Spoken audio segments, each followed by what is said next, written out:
Hello everyone. Today we see the meaning of planning and importance of planning. First we see what is the meaning of planning. Planning is the basic function of management. Every function of management is based on planning. It includes deciding, यानी decide करना, तय करना कि गोल क्या है, vision क्या है, कहाँ तक पहुँचना है. वही तो सबसे रूट या बेसिक काम है एक मैनेजर का. एक ऑर्गेनाइजेशन के अंदर प्रॉपर प्लानिंग करना. It includes decide the things to be done in advance.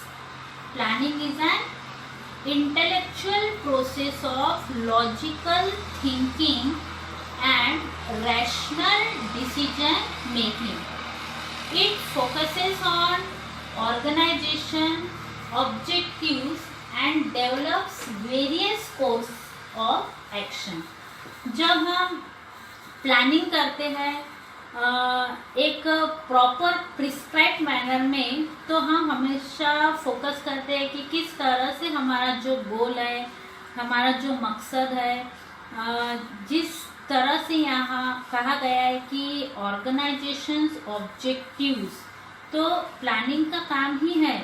Planning के अंदर हम ऑर्गेनाइजेशन के ऑब्जेक्टिव्स को और उसके अलग अलग कोर्स ऑफ एक्शन को तय करने की कोशिश करते हैं, जिससे हम गोल्स को प्रॉपरली अचीव कर पाए.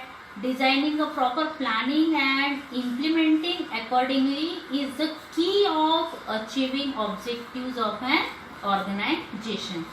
Basically, अगर आपने सपना देखा है और उस सपने को आप पूरा करना चाहते हैं, तो प्रॉपर प्लानिंग की बहुत ही ज़रूरत होगी. प्रॉपर प्लानिंग यानी deciding a course of action to achieve the objectives. In short, planning is a detailed program of future course of action. याद रखिए, प्लानिंग प्रॉपर और detailed programme of future course of action to achieve the goals and objectives of the organisation.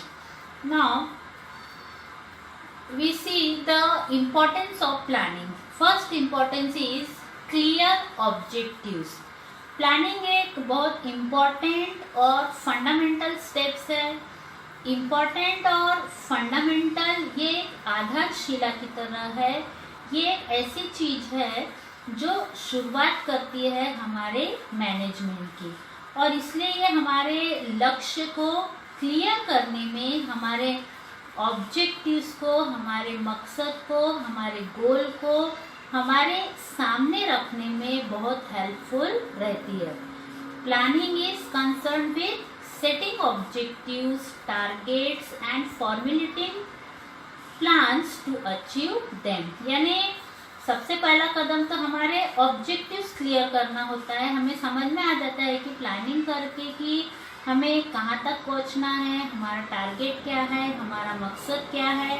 It helps the manager to analyse the present condition of organization and on that basis to identify the ways of attaining the desired position in future. यानी हमारी परिस्थिति क्या है, तो analyse करने में भी मदद करती है. साथ ही साथ हमें कहाँ तक पहुँचना है, हमारा डिजायर्ड पोजीशन क्या है, हमारा डिजायर्ड गोल क्या है, वहाँ तक पहुँचने में हमें क्या क्या करना पड़ेगा, वो प्लानिंग हमें बताती है. Second point is planning improves performance. आपका परफॉर्मेंस पहले कैसा था, आपका ऑर्गेनाइजेशन पहले कितना सेल कर रहा था, आपका ऑर्गेनाइजेशन का कामकाज करने का पहले का तरीका कैसा था. प्लानिंग के जरिए प्रॉपर मैनेजमेंट हो सकता है और इसके जरिए आपकी इफ़िशेंसी, आपका परफॉर्मेंस जो है वो बहुत इम्प्रूव हो सकता है. It helps the manager to improve future performance of employees by establishing objectives and selecting a course of action. Basically अगर हर एम्प्लॉय को टारगेट दे दिया जाए, उसे एक प्लान बता दिया जाए, उसे एक सही रास्ता, उसे एक सही डायरेक्शन बता दिया जाए, तो डेफिनेटली वह एक सही दिशा में काम करेगा और वो इफिशिएंटली अपने कोर्स ऑफ एक्शन की तरफ बढ़ेगा. It is beneficial for the organisation. Planning leads to efficient working of employee due to proper planning. The employees can work according to timely guidelines. जैसे सेल्स में होता है, अनुमान गाइडलाइंस जो है वो पहले से दे दी जाती है. सेल्स वालों को बोला जाता है कि भाई महीने के एंड तक आपको इतना बेचना ही है और उस समय ही आपको ये तय करना है, वरना आपको इंसेंटिव्स नहीं मिलेंगे. तो सेल्स वाले जो पर्सन होते हैं वो टारगेट बेस्ड काम करते हैं और हमेशा ही उन्हें पता है कि मंथ एंड तक इतना बेचना ही है प्रोडक्ट को, तो वो लोग उसी चीज़ में हमेशा कोशिश करते रहते हैं और लगे रहते हैं. और इसलिए यहाँ पर भी ये लाइन कही गई है कि timely guide the employees can work according to timely guidelines. This improvement in performance result into higher profitability of the organization. Third point is helps in decision making. सही निर्णय लेना बहुत इम्पॉर्टेंट है. निर्णय लेना, फैसले लेना, सही निर्णय लेना यह बहुत ही इम्पॉर्टेंट है और प्लानिंग से हमें मदद मिलती है सही निर्णय लेने के लिए. मार्केट की कंडीशन को समझने में प्लानिंग हमें एनालाइज करने पर मजबूर करता है, जिससे हमारी निर्णय शक्ति जो है वो बढ़ती है और हम सही निर्णय ले सकते हैं. सही डिसीजन जो हमारे ऑर्गेनाइजेशन को सूट करे, जो हमारे गोल को अचीव करने में मदद करे, ऐसे डिसीजन ले सकते हैं.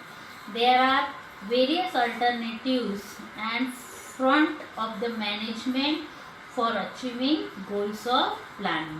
It helps the management to select the best alternatives. कई बार किसी समस्या के बहुत सारे समाधान हमारे सामने होते हैं, बहुत सारे ऑप्शन हमारे सामने होते हैं. उन ऑप्शन में से कौन सा सही है ये चुनना काफ़ी कठिन हो सकता है. लेकिन अगर हम प्रॉपर प्लानिंग से चल रहे हैं, प्रॉपर डेडिकेशन से एक सही पाथ पर चल रहे हैं, तो प्लानिंग के जरिए हम सही निर्णय ले सकते हैं, सही ऑप्शन को चुन सकते हैं. Thus, the best alternative by considering all positive and negative outcomes of all the alternatives decisions are taken after selecting alternative course of action to achieve a predetermined goals. मतलब निर्णय तभी लिया जाता है जब हम सारे ऑप्शन को परख ले, जांच ले, उनका पॉजिटिव और निगेटिव इफेक्ट देख ले और फिर सही को चुने. It helps the manager to take rational यानी कि normal and profitable decision for the organisation.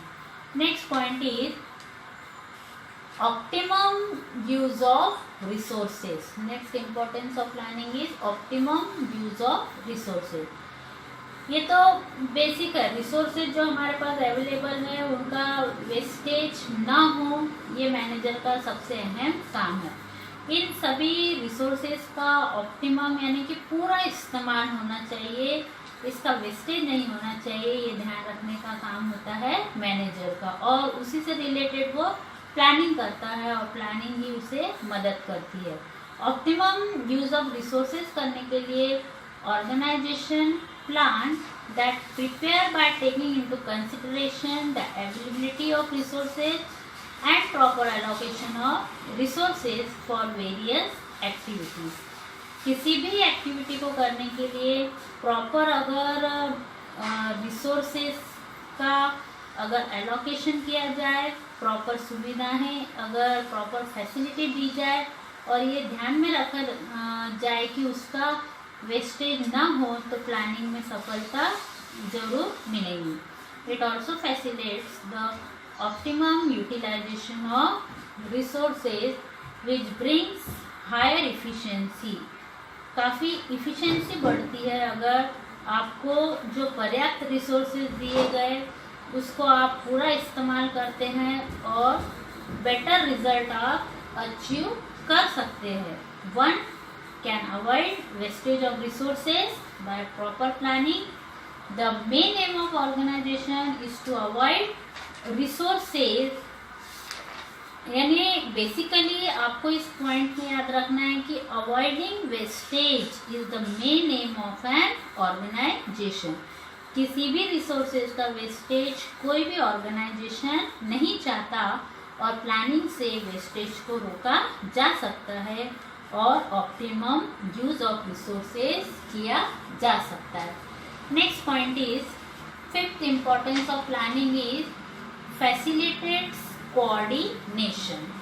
Facilitate coordination हर ऑर्गेनाइजेशन में बहुत ज़रूरी है, स्पेशली बड़े ऑर्गेनाइजेशन में जहाँ पर डिपार्टमेंट्स बहुत सारे होते हैं, जैसे कि परचेज डिपार्टमेंट है, सेल्स डिपार्टमेंट है, रिसिप्ट का डिपार्टमेंट है, पेमेंट का डिपार्टमेंट है, ऐसे अलग अलग डिपार्टमेंट है। इनके बीच में तालमेल का होना बहुत ज़रूरी है, कोऑर्डिनेशन होना ज़रूरी है। बिना कोऑर्डिनेशन के कई बार मिस्टेक हो सकती है, कई बार ईगो क्लैशेस हो सकते हैं और प्रॉब्लम अराइज हो सकते हैं ऑर्गेनाइजेशन में, और प्लानिंग से ही ये कोऑर्डिनेशन आ सकता है।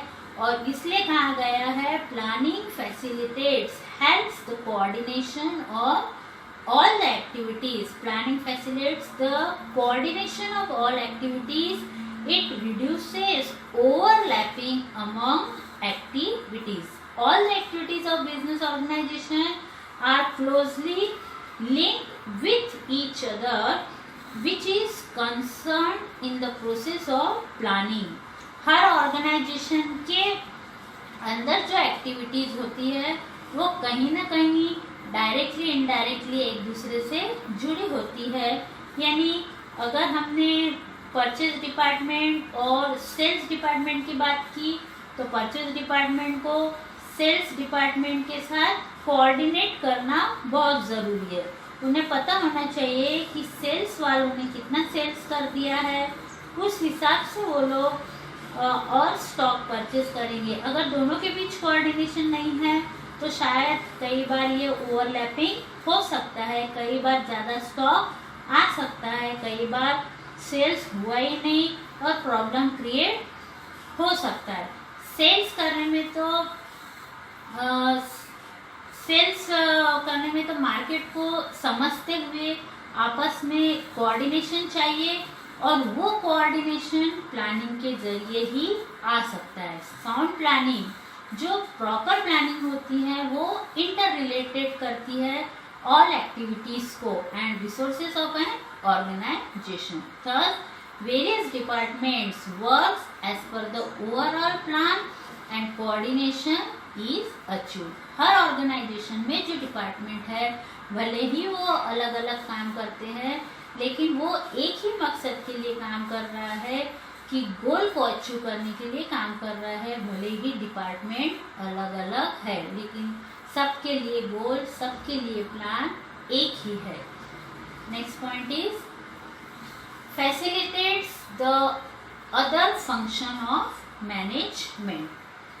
जिस तरह से हमने देखा प्लानिंग फैसिलिटेट्स कोऑर्डिनेशन, उसी तरह planning also facilitates other function such as planning, organizing, staffing, controlling, coordinating and directing. इन सभी फंक्शंस को प्लानिंग मदद करता है। अगर प्लान ही नहीं होगा तो एम्प्लॉयज क्या काम करेंगे, किस डायरेक्शन में काम करेंगे, क्या कंट्रोल करेंगे, क्या कमांड करेंगे, वो तो there should be a proper planning and without planning there is no coordination. Planning जो है ये फैसिलिटेट्स करता है हर मैनेजमेंट के फंक्शन को।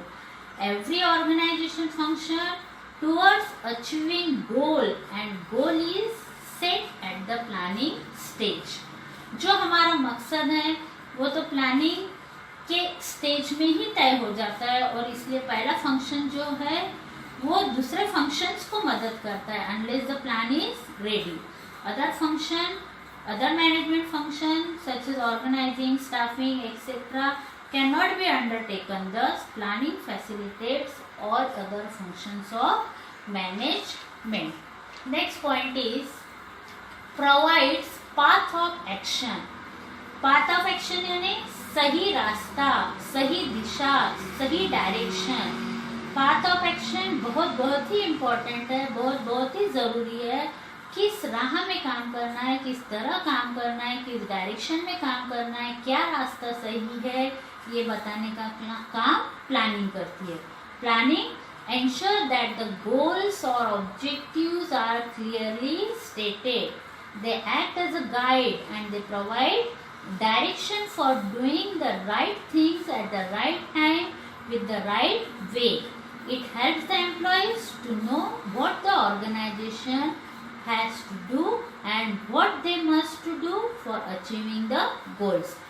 Basically for example her students को अच्छे मार्क्स लाने होते हैं, बोर्ड एग्जाम में अच्छे मार्क्स से पास होना होता है, तो इसलिए टीचर जो है वो उनको कई बार गाइड करते हैं, सही दिशा दिखाते हैं और प्लानिंग करके उन्हें बताते हैं कि भाई ऐसे पढ़ाई करो, इस बुक से पढ़ाई करो और ऐसे नोट्स बनाओ तो डेफिनेटली आपको अच्छे मार्क्स मिल सकते हैं, आप अच्छे मार्क्स ला सकते हो। ये होती है एक प्रॉपर प्लानिंग। एक पाथ ऑफ एक्शन जो प्लानिंग के जरिए मिलता है और स्टूडेंट भी अगर प्रॉपर प्लानिंग करे तो बहुत अच्छे से सही रास्ते पे चल के सक्सेस को पा सकते हैं।